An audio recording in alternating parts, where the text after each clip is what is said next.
Dear students, आज अपने hydrogen spectrum के बारे में देखेंगे कि हाइड्रोजन स्पेक्ट्रम क्या होता है, इनकी तरंग दैर्ध्य आवृत्ति कैसे फाइंड आउट की जाती है। सिंपल सा टॉपिक है, बस कुछ नहीं है, थोड़ा सा ध्यान से सुनना है। फर्स्ट अपने देखेंगे पहले स्पेक्ट्रम किसे कहते हैं। अगर अपने को स्पेक्ट्रम पता चल गया तो हाइड्रोजन स्पेक्ट्रम अपने आप ही उसकी डेफिनेशन तैयार हो जाएगी। तो स्पेक्ट्रम किसे कहते हैं, तो स्पेक्ट्रम में अपनों ने जो 10th कक्षा में देखा था कि एक प्रिज्म लेते हैं, उस प्रिज्म में से क्या करते हैं, श्वेत प्रकाश को गुजारते हैं, तो वो श्वेत प्रकाश क्या हो जाता है, 7 रंगों में विभक्त हो जाता है।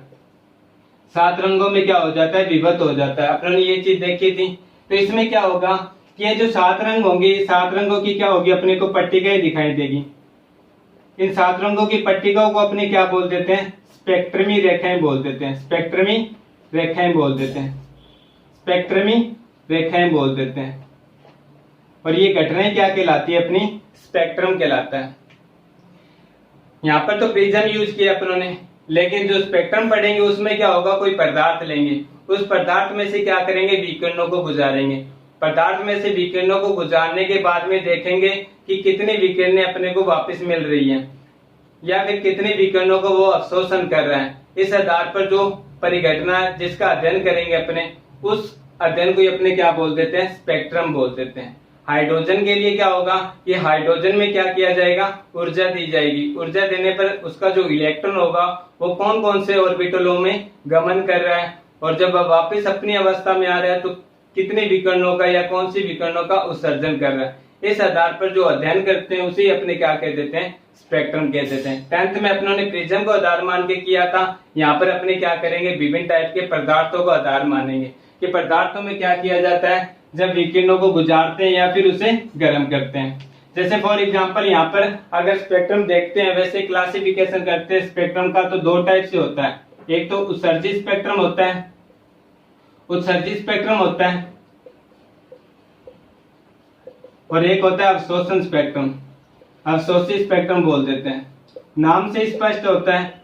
अवशोषण का मतलब वो क्या करेगा, अवशोषण करेगा। उत्सर्जी का मतलब वो उत्सर्जन करेगा। उत्सर्जी का मतलब उत्सर्जन, अवशोषण का अवशोषी का मतलब अवशोषण। मान लो कोई एक पदार्थ लिया अपनों ने, इस पदार्थ को मान लो ये पदार्थ कोई ए है, जो कोई परमाणु से मिलकर बना हुआ है, या फिर आयन से मिलकर बना हुआ है, या फिर किसी अणु से मिलकर बना हुआ है। ये कोई एक पदार्थ है अपना। इस पदार्थ को जब क्या किया जाता है, हीट दी जाती है, मतलब ऊर्जा दी जाती है इस पदार्थ को। तो इसके जो अणु होते हैं वो पहले क्या होते हैं, उच्च ऊर्जा अवस्था में होते हैं, उत्तेजित अवस्था में होते हैं। जैसे ही ऊर्जा और मिली तो वो और ज्यादा क्या आ जाएंगे, उत्तेजित अवस्था में आ जाएंगे। फिर अपनी मूल अवस्था में आने के लिए अपने में से क्या करेंगे, विकिरण को क्या करेंगे, निष्कासित करेंगे। विकिरणों को क्या करेंगे, निष्कासित करेंगे। इन विकिरणों को अपने क्या कर लेंगे, कोई डायरेक्टर या फिर स्पेक्ट्रोस्कोपी से अध्ययन कर लेंगे, और रेखाएं की संख्या काउंट कर लेंगे। रेखा की संख्या ज्यादा होती है, मतलब अपनों ने जिस मात्रा में ऊर्जा दी है उस मात्रा से ज्यादा स्पेक्ट्रम में रेखाएं प्राप्त हो रही है, तो मतलब ये कौन सा स्पेक्ट्रम हो गया, अपना उत्सर्जित स्पेक्ट्रम हो गया। उत्सर्जित स्पेक्ट्रम हो गया। कौन सा स्पेक्ट्रम हो गया, तो उत्सर्जित स्पेक्ट्रम हो गया। कोई पदार्थ था, उस पदार्थ के अणु, परमाणु या आयन पहले ही क्या थे, उच्च ऊर्जा अवस्था में थे। अपनों ने सिर्फ थोड़ी सी एनर्जी दी और चेक किया कि ये कौन सा स्पेक्ट्रम दे सकता है, तो थोड़ी सी एनर्जी देते ही वो क्या हो गए, और ज्यादा उच्च ऊर्जा अवस्था में चले गए। जब अपने मूल अवस्था में आए तो ये क्या करने लगे, अपने में से विकिरणों का निष्कासन करने लगे।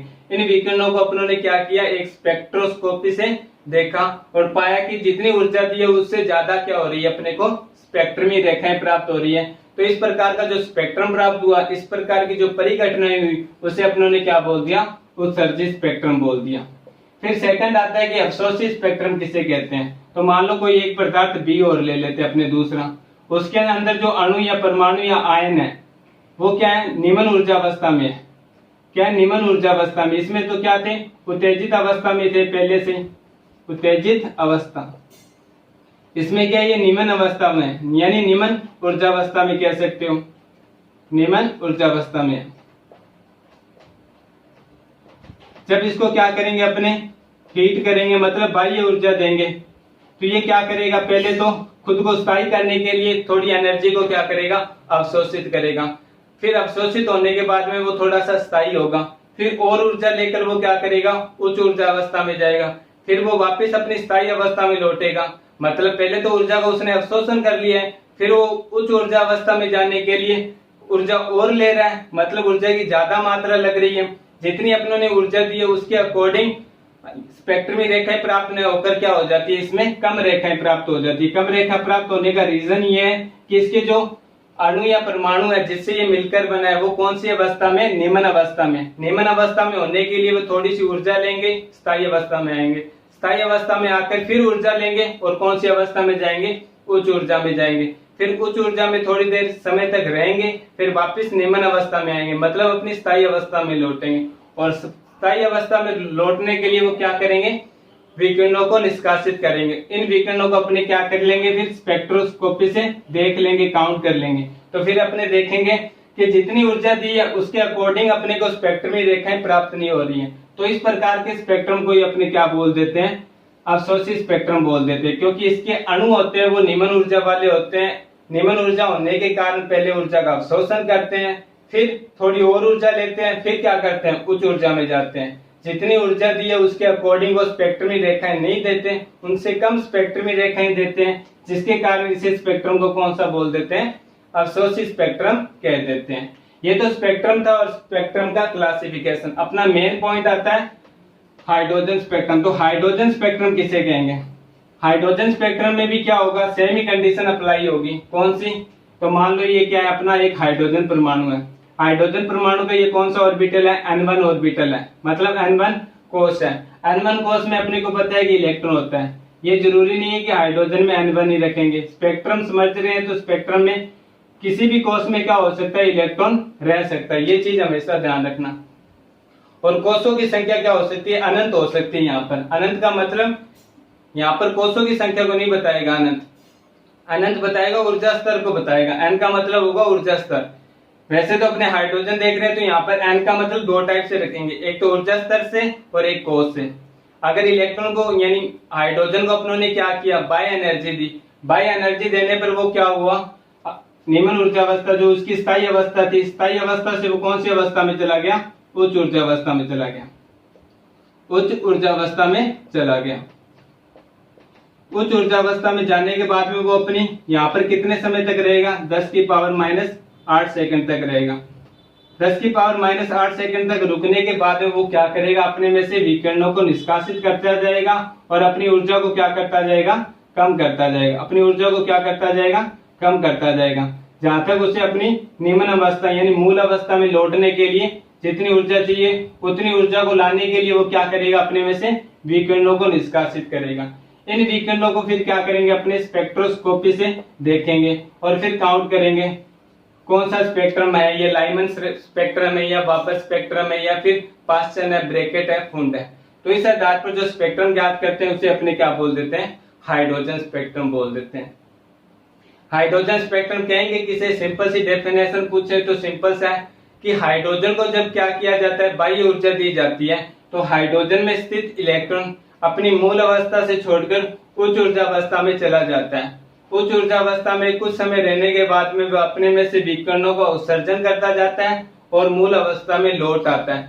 विकिरणों जो विकिरण उसने उत्सर्जित की है उनकी संख्या काउंट करने पर जो रेखाएं प्राप्त होती है, यानी ये विकिरणों की जो रेखाएं प्राप्त होती है उन्हें अपने क्या बोल देते हैं, हाइड्रोजन स्पेक्ट्रम बोल देते हैं। और ये विकिरणों की संख्या या फिर स्पेक्ट्रमी रेखाओं की संख्या कितनी होगी, तो उसके लिए एक फॉर्मूला डेरिवेट करेंगे कि कितनी इनकी स्पेक्ट्रमी रेखाएं हो सकती हैं।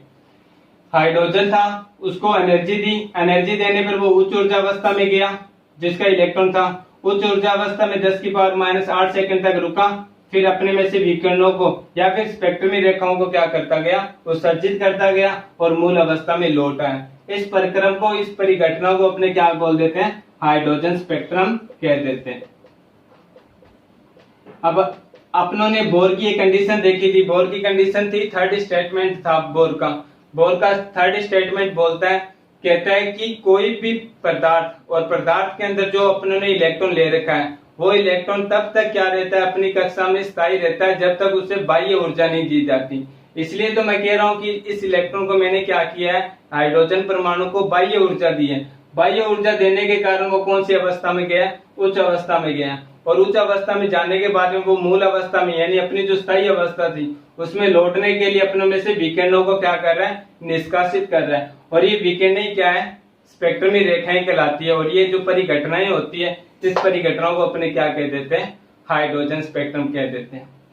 ठीक है, तो अब हाइड्रोजन स्पेक्ट्रम है ना, इसकी आपकी कंडीशन फाइंड आउट हो जाती है कि जो अपनों ने इलेक्ट्रॉन लिया है वो इलेक्ट्रॉन कौन से ऊर्जा स्तर में है, N1 ऊर्जा स्तर में है या N2 ऊर्जा स्तर में है या N3 ऊर्जा स्तर में या N4 में है, N5 में है या N6 में है। इस टाइप से क्या हो जाती है, कंडीशन फाइंड आउट हो जाती है। कैसे, जैसे फॉर एग्जांपल अपनों ने क्या करते हैं, यहाँ पर विभिन्न टाइप के ऊर्जा स्तर बनाते हैं। ऊर्जा स्तर जैसे ये फर्स्ट ऊर्जा स्तर हो गया, ये सेकंड, 7, ये सॉरी, ऐसे करके अपने को टोटल 8 लाइनें खींचनी है। ये चीजें ध्यान रखने ना, 8 मतलब n यहाँ पर क्या हो जाएगा, अनंत ऊर्जा स्तर है इसका। n यहाँ पर कितना ले लिया अपनों ने, 7वां ले लिया, 7 ऊर्जा स्तर है। फिर 6, फिर 5, फिर 4, फिर 3, फिर N2 हो जाएगा, फिर लास्ट में एक N1 बना लेंगे। तो इस टाइप से है ना 5 श्रेणी बनेगी, एक तो लाइमन श्रेणी, एक बाबर श्रेणी, एक पास्चन, ब्रैकेट और फुंड, ये 5 श्रेणी बनेगी। और ये पांचों श्रेणी आपको इस टाइप से याद रखनी होगी कि इसके अंदर जो इलेक्ट्रॉन लिया है वो कौन से ऊर्जा स्तर में लिया है। अगर इलेक्ट्रॉन अपनों ने मान लिया कि फर्स्ट इलेक्ट्रॉन है जो कौन सी ऊर्जा स्तर में है, N1 ऊर्जा स्तर में है। अब जब इसे ऊर्जा देंगे तो वो उत्तेजित होकर कौन से ऊर्जा स्तर में जाएगा, या तो N2 में जा सकता है, N3 में जा सकता है, N4 में, 5 में, 6, 7, 8, 9, 10 ऐसे करके अनंत में जा सकता है। लेकिन वापस कौन सी अवस्था में आएगा, मूल अवस्था उसकी कौन सी होगी, N1 ही होगी। मतलब लाइमन श्रेणी में क्या होगा, इलेक्ट्रॉन हमेशा कौन सी ऊर्जा स्तर में लौट कर आएगा, N1 ऊर्जा अवस्था में यानी ऊर्जा स्तर में लौट कर आएगा। वो उत्तेजित होकर कौन से भी ऊर्जा स्तर में जा सकता है। मान लो एनर्जी दी अपनों ने, वो क्या किया, अनंत वाले ऊर्जा स्तर में चला गया, कुछ समय तक रुका, अपनों में से विकिरणों को उत्सर्जित करता गया और कौन सी ऊर्जा स्तर में आ गया, जो उसकी मूल ऊर्जा अवस्था थी, कौन सी, N1 थी। ऐसे करके वो 7 में भी जा सकता है लेकिन आएगा कौन से में, 1 में। ऐसे करके वो 6 में भी जा सकता है, आएगा लेकिन वो हमेशा 1 में, सेकंड में या थर्ड में कहीं नहीं रुकेगा, डायरेक्ट वो कौन सी अवस्था में आएगा, N1 में आएगा। इस प्रकार से जो स्पेक्ट्रमी रेखाएं प्राप्त होती है उसे अपने कौन सी श्रेणी बोल देते हैं, लाइमन श्रेणी बोल देते हैं, लाइमन श्रेणी बोल देते हैं, लाइमन श्रेणी बोल देते हैं। लाइमन श्रेणी में क्या होता है कि जो इलेक्ट्रॉन होता है हाइड्रोजन में वो N1 ऊर्जा स्तर में रहता है, लेकिन जब जैसे उसे क्या करते हैं, बाह्य ऊर्जा देते हैं तो वो N1 से कौन से में भी जा सकता है, N2 में, N3 में, N4 में, N5, N6 ऐसे करके अनंत में जा सकता है। लेकिन हमेशा लौटेगा कौन से ऊर्जा स्तर में, N1 ऊर्जा स्तर में ही वापस लौटेगा। इस प्रकार से जो श्रेणी बनेगी स्पेक्ट्रमी रेखाओं की, उस स्पेक्ट्रमी रेखाओं की श्रेणी को अपने क्या बोल देंगे, लाइमन श्रेणी बोल देंगे। फिर आती है दूसरी बाबर श्रेणी। बाबर श्रेणी में क्या होता है कि जो इलेक्ट्रॉन होता है उसकी मूल अवस्था या मूल ऊर्जा स्तर कौन सा होता है, N2 होता है। जैसे उसे एनर्जी दी तो वो अनंत में जा सकता है, लेकिन आएगा कौन से में, हमेशा N2 में आएगा। जैसे 7 से N2 में आ सकता है, 6 से N2, 5 से, 4 से और 3 से, N1 में नहीं जाएगा वो, क्योंकि उसकी स्थायी ऊर्जा अवस्था कौन सी है, ऊर्जा स्तर कौन सा है, N2 है। किसके लिए, बाबर के लिए। तो ये बाबर श्रेणी बन जाएगी। बाबर श्रेणी के लिए क्या लिखोगे आप, बाबर श्रेणी में लिखोगे कि जब किसी इलेक्ट्रॉन को ऊर्जा दी जाती है तो उसका, जब किसी परमाणु को ऊर्जा दी जाती है, फिर हाइड्रोजन परमाणु को ऊर्जा दी जाती है, तो हाइड्रोजन परमाणु अपने निम्न ऊर्जा स्तर के अंदर ब्रैकेट में दिखाओगे कि कौन सा है, 2 से स्टार्ट हो रहा है, कि निम्न ऊर्जा स्तर से उच्च ऊर्जा स्तर कौन सा होगा, N। यहाँ पर उच्च ऊर्जा स्तर कौन सा भी हो सकते हैं, यहाँ पर स्मॉल अल्फा ले लिया मैंने। अल्फा की संख्या क्या हो सकती है, यहाँ से 3 हो सकती है, 4 हो सकती है, 5 हो सकती है, 6 ऐसे करके वो अनंत तक हो सकती है उच्च ऊर्जा स्तर। तो ये जिसकी स्थायी ऊर्जा अवस्था होगी वो कौन सी होगी, बाबर श्रेणी में जो इलेक्ट्रॉन होगा उसकी N2 होगी। उसी प्रकार से तीसरा कौन सा आता है अपना, ब्रैकेट लाइमन बाबर के बाद में होती है पास्चन श्रेणी। पास्चन श्रेणी में जो इलेक्ट्रॉन होता है उसकी स्थायी ऊर्जा अवस्था होती है N3। जैसे ही उसको एनर्जी देते हैं वो अनंत में जा सकता है, अनंत से आएगा किसमें, वापस N3 में ही आएगा। 7 से 3 में, 6 से 3 में, 4 से 3 में और यानी 5 से 3 में और फिर 4 से 3 में। इस प्रकार से जो स्पेक्ट्रम में रेखाएं की जो श्रेणी प्राप्त होती है उसे क्या बोल देते हैं अपने, पास्चन श्रेणी। उसी के अकॉर्डिंग आगे चलती जाती है ये कंडीशन। 5 श्रेणी अपने को बनानी है, ज्यादा नहीं बनानी। 5वीं श्रेणी कौन सी, 4th श्रेणी कौन सी होगी, तो पासन के बाद में ब्रैकेट श्रेणी आती है। ब्रैकेट श्रेणी में क्या होता है, ब्रैकेट श्रेणी में जो उसकी मूल अवस्था होती है वो कौन सी होगी, N4 होगी। मतलब इलेक्ट्रॉन की जो मूल अवस्था होती है वो कौन सा ऊर्जा स्तर होता है, N4 होता है। N4 में जैसे ही अपनों ने उसे क्या किया, ऊर्जा दी, तो वो क्या कर सकता है, अनंत में जा सकता है। लेकिन उसकी मूल अवस्था कौन सी है, N4 है। वो N4 में क्या होगा, वापस लौट कर आएगा। तो अनंत से N4 में आ सकता है, फिर 7 से 4, 6 से 4 और फिर से 4 में आ सकता है। लास्ट आती है अपनी जो श्रेणी निकल के आती है वो फुंड श्रेणी निकल के आती है। फुंड, इसके लिए जो मूल अवस्था होती है वो कौन सी होती है, 5 होती है। 5 होती है, मतलब अनंत से वो क्या करेगा, 5 में ही लौटेगा। 7 से वो 5 में लौटेगा, 6 से वो 5 में लौटेगा। ये श्रेणी कौन सी निकल के आएगी, फुंड श्रेणी निकल के आएगी।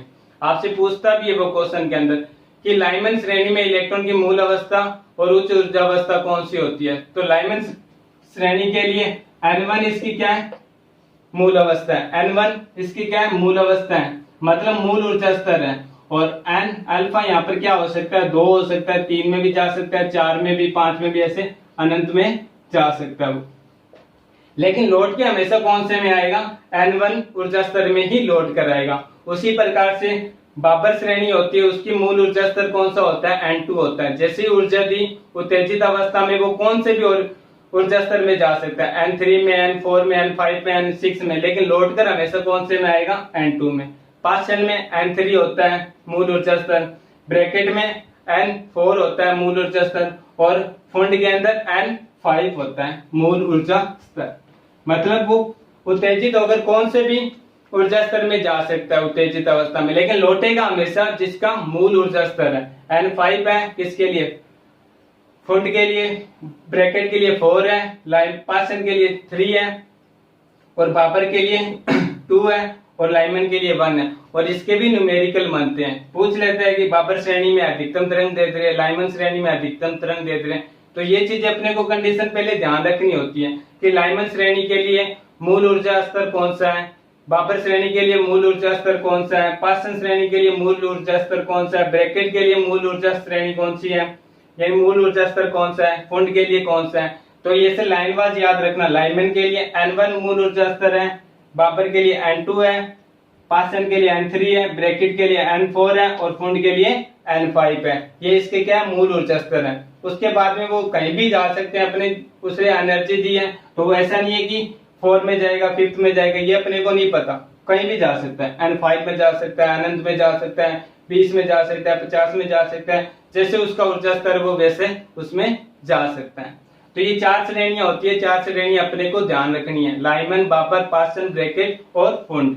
निम्न ऊर्जा स्तर कौन सा है, उच्च ऊर्जा स्तर में, यानी उच्च ऊर्जा स्तर का तो अपने को बस उसके आगे से स्टार्ट कर लेना। लाइमन का N1 निम्न ऊर्जा स्तर है, तो N2, N3, N4, N5 क्या हो सकता है, उसके उच्च ऊर्जा स्तर हो सकते हैं।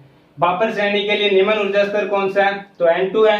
उच्च ऊर्जा स्तर यानी उत्तेजित अवस्था में वो कहां तक जा सकते हैं, मतलब उच्च ऊर्जा स्तर कौन सा हो सकता है उसका, N2 को छोड़ देंगे, N3, N4, N5, N6 हो सकता है, अनंत तक हो सकता है। पासन के लिए मूल ऊर्जा स्तर N3, और उच्च ऊर्जा स्तर कौन से हो सकते हैं, 4 से स्टार्ट कर लेंगे, 4, 5, 6, 7, 8 अनंत तक। ब्रैकेट के लिए तो 4 इसका मूल ऊर्जा स्तर होता है, और उच्च ऊर्जा स्तर कौन सा होता है, तो 5, 6, 7, 8, 9, 10 अनंत तक हो जाएगा। फुंड के लिए मूल ऊर्जा स्तर कौन सा हो सकता है, N5 हो सकता है, और उच्च ऊर्जा मूल ऊर्जा स्तर कौन सा हो सकता है, N5 हो सकता है, और उच्च ऊर्जा स्तर कौन सा हो सकता है, कोई भी 6, 7, 8, 9, 10, मतलब 4 नहीं होगा, 3 नहीं होगा, ये निम्न वाले नहीं होंगे। जहां से अपनों ने काउंट किया उसके आगे से ही अपने को क्या रखना है, ध्यान रखना है। जैसे मैंने यहाँ पर लिख भी रखा है, बाबर के लिए मूल ऊर्जा स्तर कौन सा है, N2 है, और उच्च ऊर्जा स्तर कौन सा होगा, 3 से स्टार्ट होगा, 3, 5, 6, 7, 8, 9, 10 अनंत तक हो सकता है। ठीक है, तो ये क्या थी कि हाइड्रोजन स्पेक्ट्रम में लाइमन श्रेणी, बाबर श्रेणी, पासन श्रेणी, ब्रैकेट श्रेणी और फुंड श्रेणी थी। अब मेन आता है कि हाइड्रोजन स्पेक्ट्रम की आवृत्ति कैसे ज्ञात करें, तरंग दैर्ध्य कैसे ज्ञात करें। तो इसके लिए 2 स्टेटमेंट अपने को पता होना चाहिए। दो स्टेटमेंट कैसे, फर्स्ट स्टेटमेंट अपने को यह ध्यान रखना है कि किसी हाइड्रोजन स्पेक्ट्रम में, हाइड्रोजन स्पेक्ट्रम होता है, हाइड्रोजन स्पेक्ट्रम की तरंगदैर्ध्य या आवर्ती डिपेंड करती है कि वो कौन से ऊर्जा स्तर में था और कौन से ऊर्जा स्तर में गया है। उनके ऊर्जा स्तर के बीच में एनर्जी में कितना डिफरेंस था वो डिसाइड करेगा उनकी तरंगदैर्ध्य को। फॉर एग्जांपल के तौर पर अपनों ने क्या किया, दिल्ली ले लिया। दिल्ली मतलब यहाँ पर क्या है कि मान लो कोई इलेक्ट्रॉन था, वो मूल ऊर्जा स्तर उसकी कौन सी थी, मूल ऊर्जा स्तर उसकी N1 थी। यहाँ पर N1 ले लेता हूं,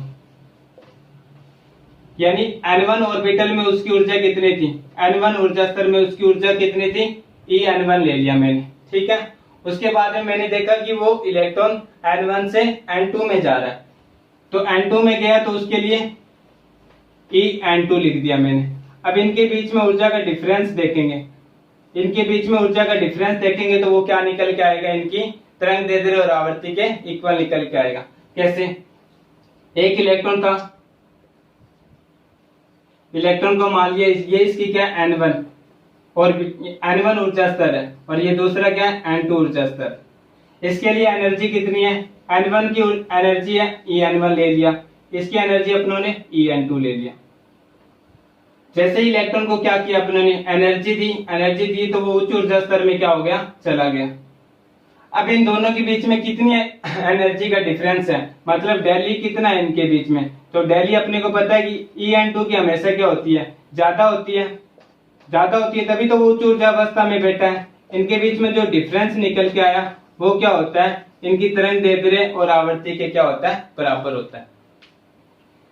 जब किसी हाइड्रोजन स्पेक्ट्रम था, हाइड्रोजन को अपनों ने क्या किया, एनर्जी दी, उसका इलेक्ट्रॉन देखा कौन से ऊर्जा स्तर में था, फिर वो कौन से ऊर्जा स्तर में गया है, जिस ऊर्जा स्तर में गया है मतलब उत्तेजित अवस्था में जिस अवस्था में वो गया है उस ऊर्जा स्तर की एनर्जी काउंट कर ली, माइनस में घटा दिया कि उसकी मूल अवस्था में, यानी जो मूल अवस्था में था यानी N1 में था, ऊर्जा स्तर में था, उसकी एनर्जी क्या थी। दोनों में जो डिफरेंस निकल के आया वही क्या होती है, उसकी तरंगदैर्ध्य या आवर्ती डिसाइड करती है कि कैसे इसकी तरंगदैर्ध्य होगी।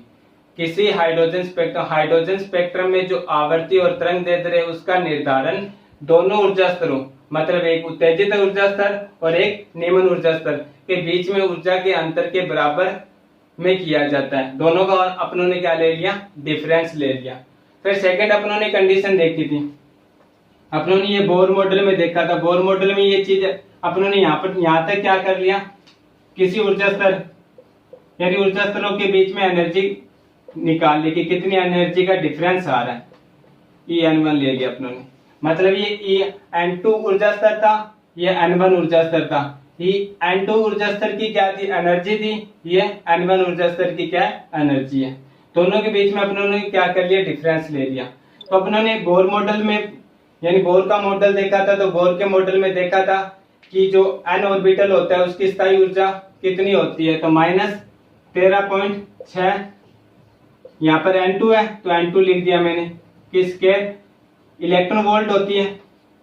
उसी प्रकार से E1 की काउंट करूंगा तो माइनस तो वैसे का वैसा -13.6, n की जगह क्या लगा लूंगा N2 इलेक्ट्रॉन वोल्ट।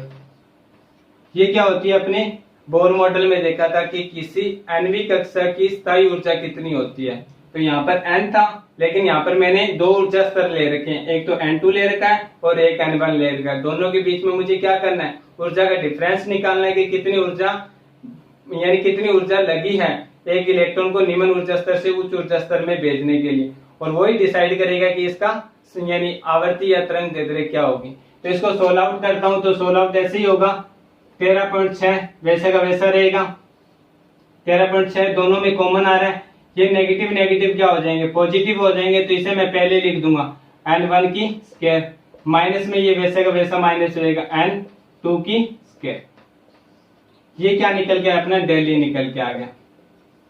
मतलब ऊर्जा में कितना अंतर है, N2 से N1 से अगर N2 में बहते हैं तो दोनों ऊर्जा स्तरों के बीच में कितनी ऊर्जा का डिफरेंस है, तो ये ऊर्जा का डिफरेंस है। आपसे बोल दिया जाए कि कोई इलेक्ट्रॉन है हाइड्रोजन में जो इलेक्ट्रॉन है वो N2 ऊर्जा स्तर से N3 ऊर्जा स्तर में जाता है, तो दोनों ऊर्जा स्तरों के बीच की ऊर्जा के अंतर को काउंट कीजिए। तो ऐसे ही काउंट करोगे, मतलब N1 2 से वह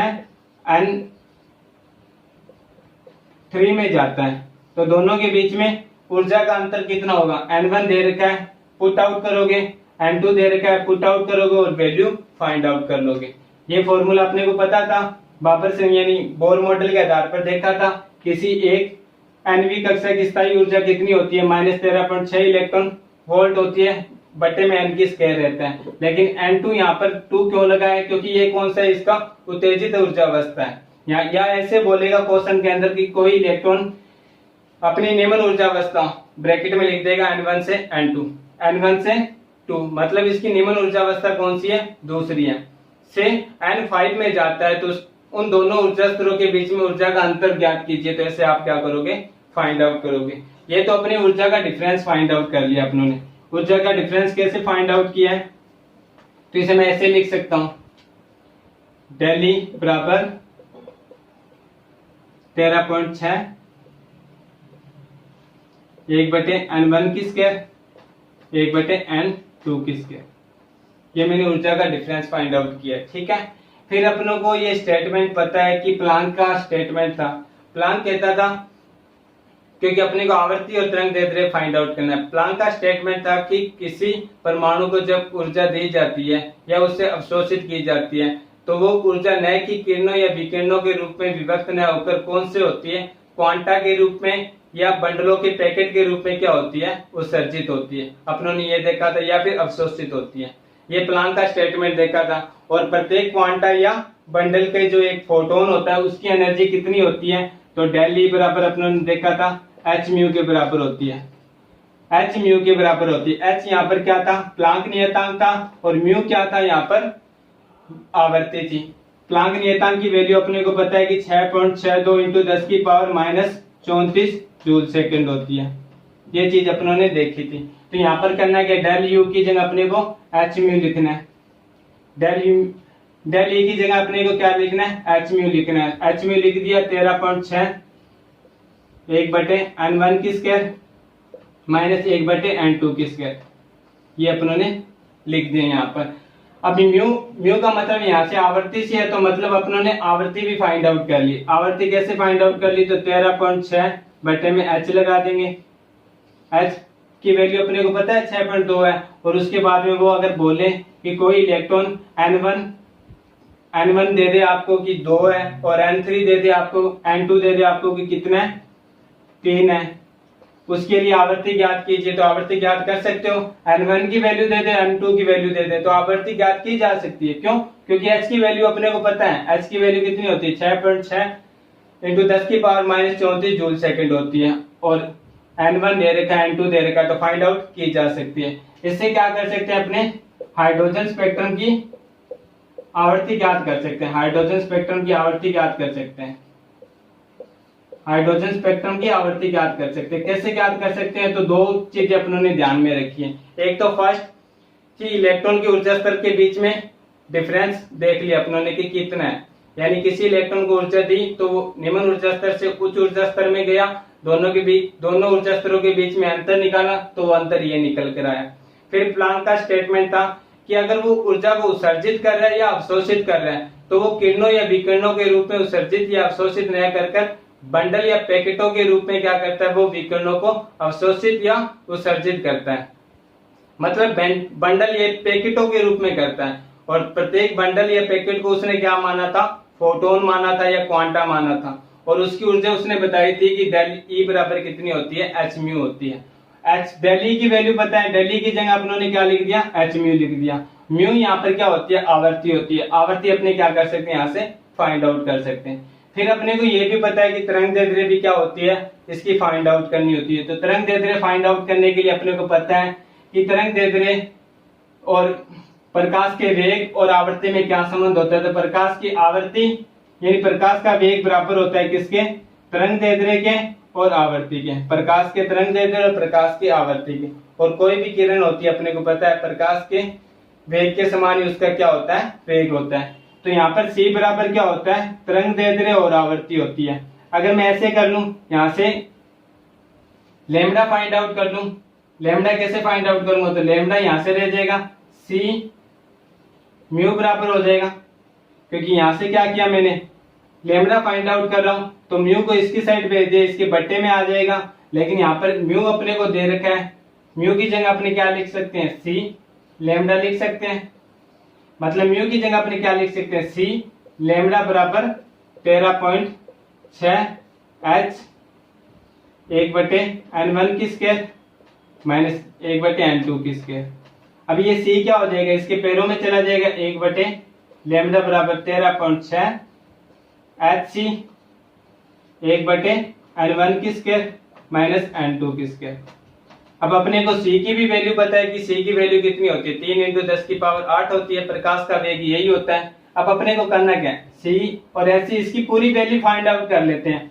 h की वैल्यू अपने को पता है 6 × 10⁻6.6 × 10⁻−34 होती है। c की भी वैल्यू पता है 3 × 10⁸ होती है। जब इसकी पूरी वैल्यू फाइंड आउट करते हैं तो ये वैल्यू अपने पास निकल कर आती है, ये पूरी वैल्यू अपने पास 13.6 एच सी की वैल्यू निकल कर आती है, एच सी की वैल्यू निकल कर आती है 1.097 × 10⁻7 प्रति मीटर। और इसको अपने क्या बोल देते हैं, इसको अपने आर बराबर रखते हैं। आर का मतलब यहाँ पर रीटवर्क नियतांक है, रीटवर्क नियतांक है। पूछता है क्वेश्चन के अंदर कि रीटवर्क नियतांक का मान कितना होता है, तो 1.097 × 10⁻7 प्रति मीटर होता है। अब इसकी जगह मैं इस पूरे की जगह मैं क्या लिख सकता हूँ, आर लिख सकता हूँ। मतलब 1/λ बराबर मेरा क्या निकल के आ गया, आर 1/n की स्क्वायर माइनस 1/n2 की स्क्वायर। ये क्या हो गया, इससे मैं तरंग दैर्ध्य क्या कर सकता हूँ, फाइंड आउट कर सकता हूँ। यही क्या होता है, मेरे तरंग दैर्ध्य का सूत्र होता है। किया कुछ नहीं है, आर की वैल्यू आपको डायरेक्ट बता दी कितनी है, 1.097 × 10⁻7 मीटर है। बोले कि कोई इलेक्ट्रॉन है वो अपनी निम्न ऊर्जावस्था n1 बराबर दे दे आपको 2 और कहे कि उच्च ऊर्जावस्था मतलब n2 बराबर दे दे आपको 4 और पूछे कि इस इलेक्ट्रॉन के लिए तरंग दैर्ध्य ज्ञात कीजिए। n1 की वैल्यू रखो, n2 की वैल्यू रखो, r की वैल्यू याद रखनी है कितनी होती है, 1.097 × 10⁻7 मीटर प्रति मीटर होती है। जैसे पुट आउट करेंगे अपना आंसर अपने आप ही निकल आएगा। ये क्या होता है, इनकी तरंग दैर्ध्य ज्ञात करने का फॉर्मूला होता है, तरंग दैर्ध्य ज्ञात करने का फॉर्मूला होता है। और यही क्या होता है, तरंग दैर्ध्य से ऐसे दिखाते हैं म्यू बराबर डायरेक्ट। और ये इससे आवृत्ति ज्ञात कर सकते हैं। म्यू के ऊपर मैंने क्या लगाया, मापांक लगाया, जो किसको डिनोट कर रहा है, तरंग दैर्ध्य को डिनोट कर रहा है। कि कौन कौन से फॉर्मूले अपनों ने फाइंड आउट कर लिए, एक तो हाइड्रोजन स्पेक्ट्रम की आवृत्ति, तरंग दैर्ध्य और दोनों ऊर्जा स्तरों के बीच में ऊर्जा का डिफरेंस। यही क्वेश्चन वो पूछता है। अब आपका सेकंड क्वेश्चन यही होगा कि लाइमन श्रेणी, ब्राबर श्रेणी, पास्टन श्रेणी और ब्रेकन श्रेणी के लिए आपको क्या करनी है, अधिकतम और न्यूनतम तरंग दैर्ध्य फाइंड आउट करनी है। कैसे फाइंड आउट करोगे, तो इसके लिए सिंपल सा आपको बता देता हूँ एक ट्रिक, उसके बाद में सभी आपको खुद को करनी होगी। जैसे लाइमन के लिए अपनों ने अभी अभी देखा है, लाइमन में n1 कितना होता है, यानी मूल ऊर्जावस्था 1 होती है, और n2 कितना होता है उसका 2 से हो सकता है, 3 से अनंत तक हो सकता है। बाबर के लिए क्या होती है अपने पास, बाबर के लिए n1 कितना होता है, 2 से होता है,